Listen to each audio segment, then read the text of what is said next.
Hi there, my name is James Heideba. What we're going to do now is we're going to launch a series of videos that are going to break the sales process down in those significant parts. So let's start.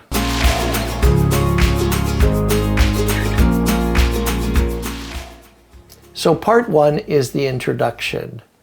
And what we're going to do is I'm going to be the financial advisor and you, the viewer, are going to be the customer. And we're going to pretend as though we're in a Zoom meeting and I'm going to walk you through the process. So let's begin. So, thank you for joining me today and thank you for taking time to plan. I'd like to give you an overview of what's going to happen in our very first appointment. In the beginning, I'm going to give you an introduction. I'm going to give you an introduction that leads you to believe, to understand how I'm going to behave in the marketplace and more importantly, how I'm going to behave with you. And then after that, we're going to use a tool called the gap analysis. And in that gap analysis, we're going to look very closely at what you've done so far from a financial planning point of view. And then we're going to talk about what you'd like to do in the future. So we're going to look at your current situation and then your desired situation. If we find there's a gap between these two, and if you want to do something about that gap, that'll necessitate a second meeting. And in that second meeting, we will address that and look for some possible solutions to that gap.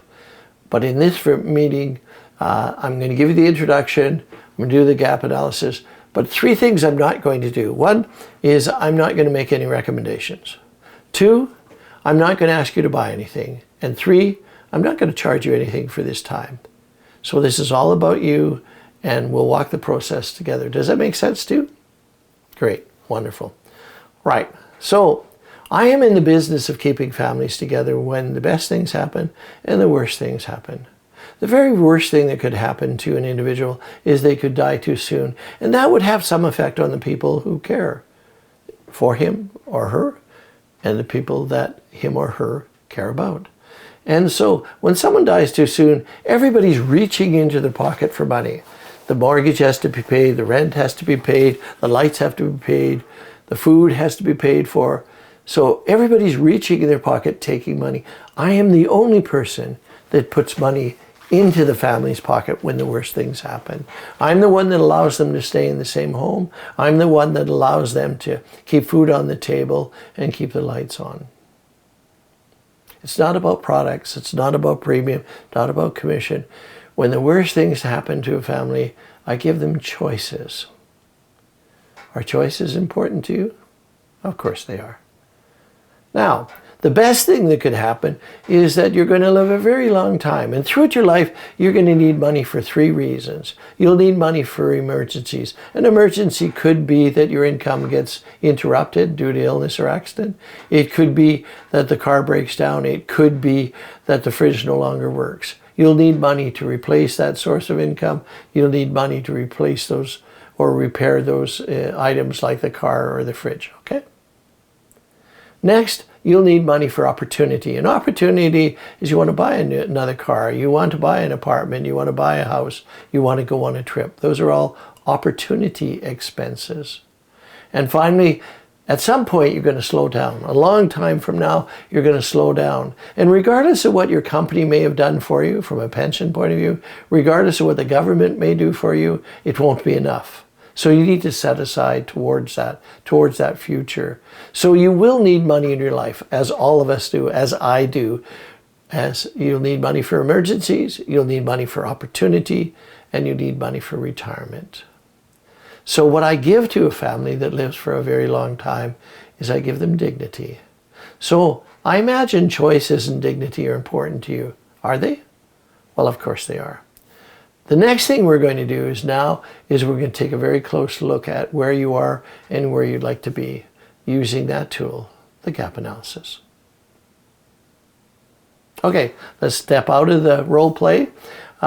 So what have we done with the story? Well, what we've told the customer is really what our objectives are, what we're trying to accomplish. What we're trying to accomplish is we're trying to put them in the best possible situation when the worst things happen and the best things happen.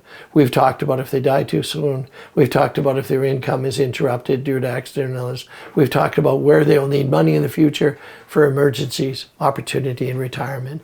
So it's given them a picture, an idea of, well, this is what this person is trying to deal with. These are the areas in which they're dealing in. And then when you get into the gap analysis, you get them to really closely look at where they are and where they'd like to be. You determine their level of responsibility, their obligations, their viewpoint of financial planning. Okay?